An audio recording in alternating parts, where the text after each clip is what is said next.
নিজামুদ্দিন সাহেবের মতো 91 সালে রশি টানিয়ে যে নির্বাচন হয়েছে সেই নির্বাচনের ব্যবস্থা করলেই আমাদের নেতা তারেক রহমান জনগণের ভোটে ইনশাআল্লাহ প্রধানমন্ত্রী হবে। বাধা দেওয়ার শক্তি আল্লাহ ছাড়া কেউ নাই। কারণ 16 বছরে 92,000 কোটি টাকা পাচার করে নিয়েছেন, কানাডায় বেগম পালা করেছেন, ব্যাংককে বাড়ি করেছেন, দুবাইতে বাড়ি করেছেন।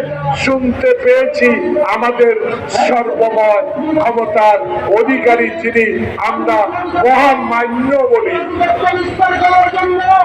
নাম উল্লেখ করলাম না, তারও নাকি কিছু কিছু আমি ইউটিউবে দেখেছি কিছু কিছু বাড়ি ঘর নাকি বাইরে দেখা যায়।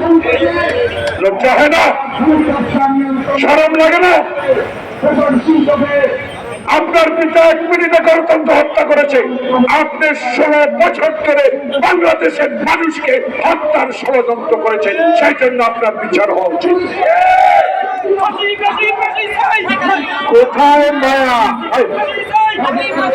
কোথায় মতিয়া চৌধুরী, কোথায় আব্দুল হামিদ, কোথায় শাহজাহান খান, কোথায় শামীম ওসমান?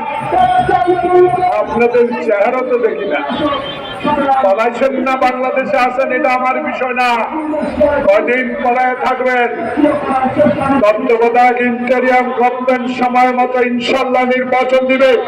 সেই নির্বাচনে বাংলাদেশ জাতীয়তাবাদী দল এক ভোটে নির্বাচনে জয়লাভ করে ক্ষমতা আসলে কোন দুর্নীতি, কোন স্বজনপ্রীতি, কোন বিষয়ে মাথা কামাবে না।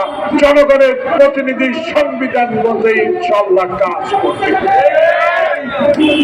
আইনের আওতা নিচ্ছে, আপনারা আসবেন।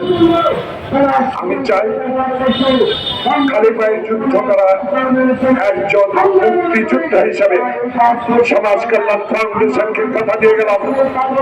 আজও আমার দুঃখ লাগে প্রিয় ভাইরা, যে লোকটি আমার পা অচল করে দিয়েছে, যে লোকটি সংসদের ভবনে ৩০ জন সংসদকে পিটিয়ে লাশ করে দিয়েছে, যে হারুন বিএনপি অফিসকে তছনছ করে দিয়েছে, যে বিপ্লব মেহেদীরা বাংলাদেশের বিএনপির অফিসে ঢুকে অস্ত্র রেখে আমাদেরকে মামলা দিয়েছে, জনাব স্বরাষ্ট্র উপদেষ্টা বিনয়ের সাইড অনুরোধ করি তাদেরকে আইনের আওতা না, মানুষকে একটু দেখান এরাই অত্যাচারী, এরাই ক্ষমতা লিপসু, এরাই শেখ হাসিনার ডাইন হাত। তাই আজকে আমার এই নেতৃবৃন্দের সামনে কথা দিয়ে গেলাম, বাংলাদেশ ইনশাল্লাহ হবে তারেক রহমানের নেতৃত্বে এমন একটি দেশ, যেই দেশে গণতন্ত্র থাকবে, যেই দেশে মিটিং করতে কোনো অনুমতি লাগবে না, যেই দেশে মানুষ চীনের পেঁয়াজের নিত্য নৈমিত্তিক দ্রব্যমূল্যের সিন্ডিকেট তৈরি করবে না, এমন একটি সরকার আসবে বাংলাদেশে ইনশাল্লাহ।